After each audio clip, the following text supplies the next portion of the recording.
Look at this race. Lifespans in the US and China climbing since 1900. We're tracking average life expectancy. The US surges early. Sanitation and vaccines fuel their rise. China lags behind. Wars, poverty, and low education hold them back. But by 1950, sanitation reforms kick in, and 1980s economic growth boosts diets and care. Now both near a ceiling, 80 years in 2024. Can we live healthier beyond that age? With healthspan as our goal? Today you'll learn about healthspan tech driving longer lives, China and the US battling aging, and the thrilling concept of longevity escape velocity, outrunning time itself. Can we live past 90 years without turning into creaky old statues? Let's find out with a youthful spin.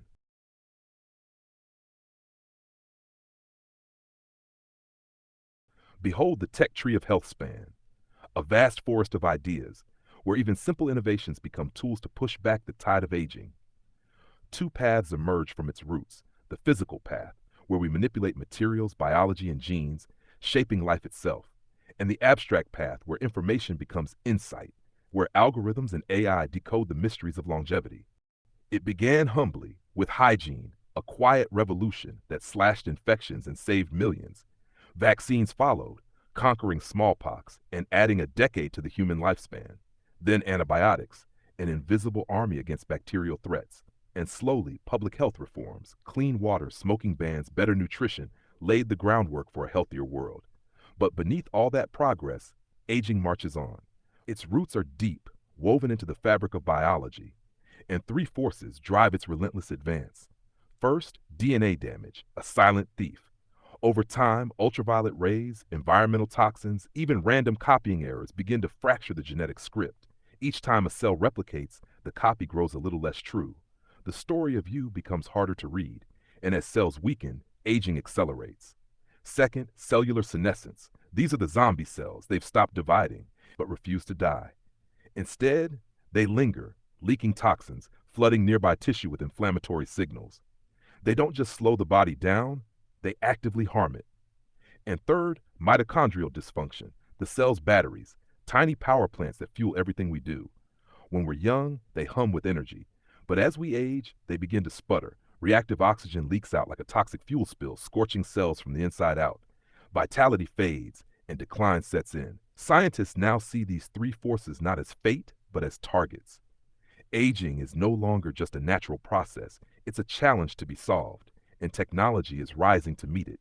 Now, let's explore the technologies battling aging's roots. First, how do we fix DNA damage? Enter CRISPR, a pair of molecular scissors that cut and repair broken genes. A genetic librarian, rewriting faulty pages in the book of life. By targeting stem cells, the body's master builders, we can restore entire tissues from within. We're not just extending life, we're editing it. Then, cellular senescence. The zombies don't have to stay. Scientists are developing senolytics, drugs that act like ghostbusters. They find the damaged cells and tell them to self-destruct.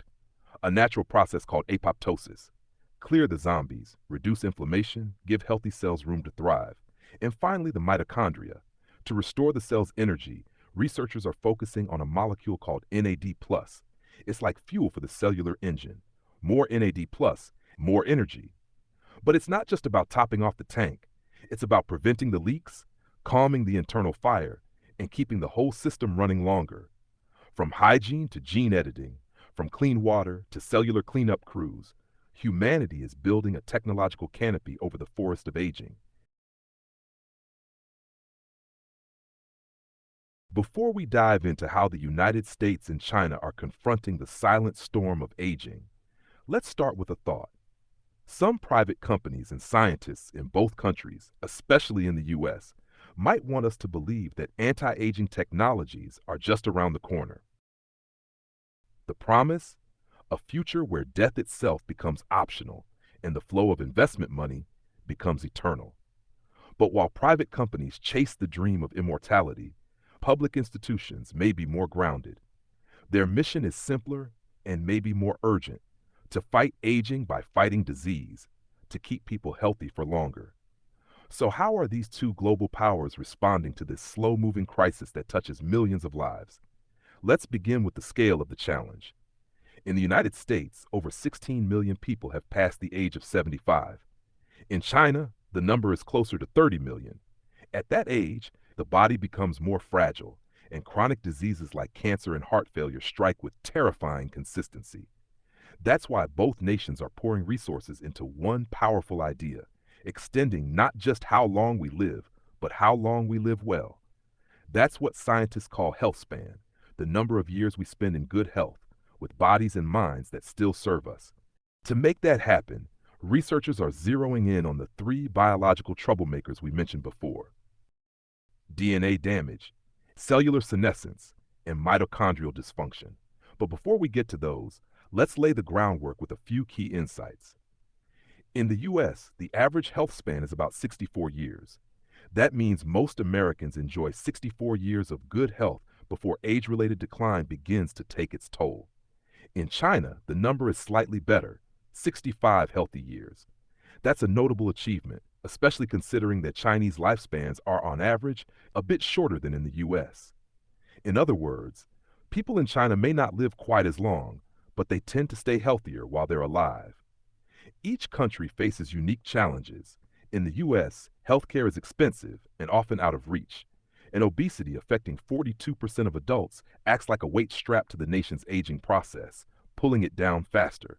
In China, city smog accelerates aging like a slow poison, and in rural regions, about 30% of seniors don't receive regular checkups, leaving them vulnerable despite strong national policies. So now let's explore the first major villain in the aging process: DNA damage. Imagine your DNA as a beloved novel, the story of you, written in elegant code.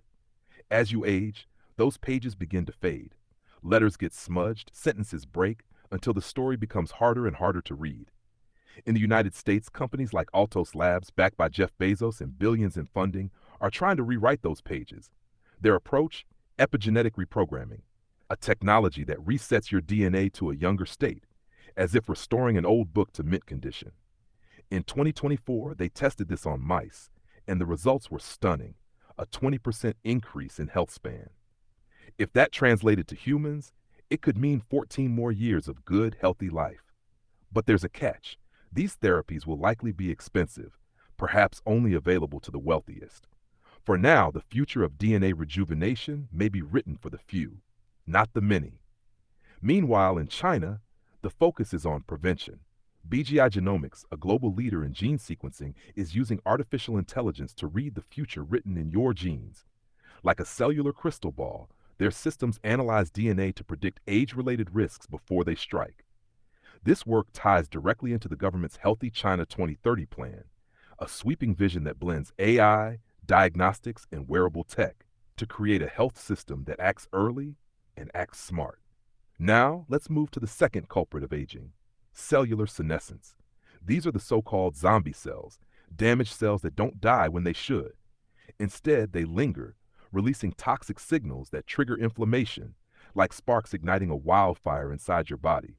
In the US, BioMarin Pharmaceutical is at the forefront of this fight. They're developing gene therapies that act like cleanup crews, sweeping out the cellular trash before it causes more harm. Their treatments are in phase 3 clinical trials, and the company is solid financially, with a forward PE ratio around 14. But once again, regulatory hurdles from the FDA slow things down, delaying these therapies from reaching the people who need them most. In China, the fight is more direct. WuXi AppTec, under the leadership of Dr. Gay Li, is developing senolytic drugs, compounds that calm the zombie cell storm. Their trials are in phase 2, and their financials are strong, with a return on invested capital of 19%. They're not just fighting aging, they're building a powerful position in the global pharmaceutical market. Now we reach the third and final enemy: mitochondrial dysfunction. Think of mitochondria as tiny power plants in your cells. When they're young, they hum with energy, but as they age, the lights start to flicker and the body begins to slow down. In the US, Calico Labs, supported by Alphabet, is targeting this issue by boosting a molecule called NAD+. It's like refueling your car's gas tank. If the gas is good, the engine runs smoother and longer. But even the best fuel can't fix a broken engine. Obesity and lifestyle factors remain huge challenges for America's longevity dreams. In China, WuXi AppTec is also pursuing NAD plus therapies, backed by national science foundations and state support. They're not just refueling the body, they're re-engineering the healthcare system to support it. And behind all these efforts stand two faces of science. In the U.S., David Sinclair is the bold voice of aging research. A Harvard professor, a best-selling author, and a media star, he's made headlines for experiments that claim to reverse aging in animals. Some see him as a visionary, others as a hype machine. The truth likely lies somewhere in between. His work is promising, but far from proven in humans. In China, Liu Guanghui is less flashy, but no less important. A respected researcher at the Chinese Academy of Sciences, Liu focuses on the microscopic battles happening in our spinal cords and neurons. His contributions, like the Aging Atlas database, are shaping the field, even if he's not shaping headlines. And then there's the outsider. In the U.S., Brian Johnson isn't just studying aging, he's fighting it on himself. A millionaire tech entrepreneur, Johnson created the Blueprint Project, a radical self-experiment in reversing biological age. From plasma transfusions to NAD plus boosters, his body is a testing ground, and his goal is clear: to turn back the clock, all the way to age 18. The 2025 Netflix documentary Don't Die, the Man Who Wants to Live Forever tells his story. It's part inspiration, part provocation, and entirely unforgettable. In China, we haven't found anyone quite like him. No public figure is testing anti-aging science on themselves in such extreme ways, at least not yet.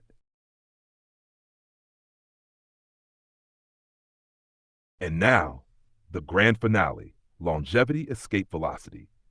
Imagine a future where science helps you outrun time, where for every year you live, medical breakthroughs give you more than a year back.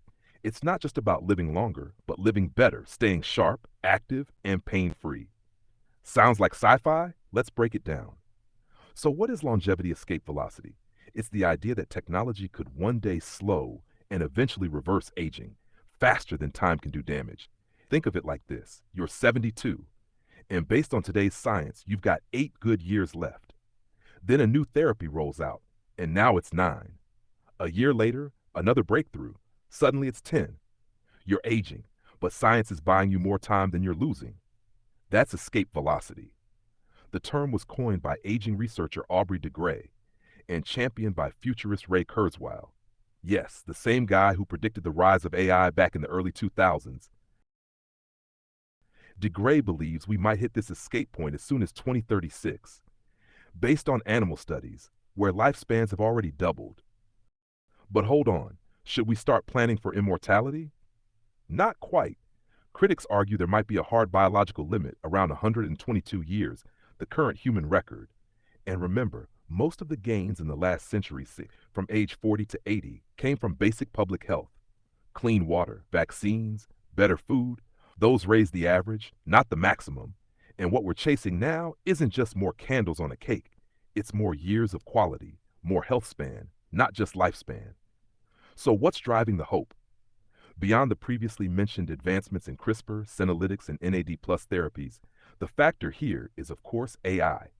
Remember that in 2024, the Nobel Prizes in both physics and chemistry went to AI. One of the breakthroughs? AlphaFold by DeepMind. It cracked the mystery of how proteins fold. A problem that stumped scientists for 50 years, solved by AI in just a few months. That's huge, because proteins are the machines of life, and understanding how they fold means we can now design drugs faster, target diseases more precisely, and even reprogram biology itself. Now imagine that power combined with CRISPR, with Senolytics, with personalized medicine running in real time. We're not just accelerating progress, we're rewriting the rules. Still, we're not there yet. To reach longevity escape velocity, we'll need clinical trials, bold regulation, global coordination, and yes, funding 100 times more than what we have today.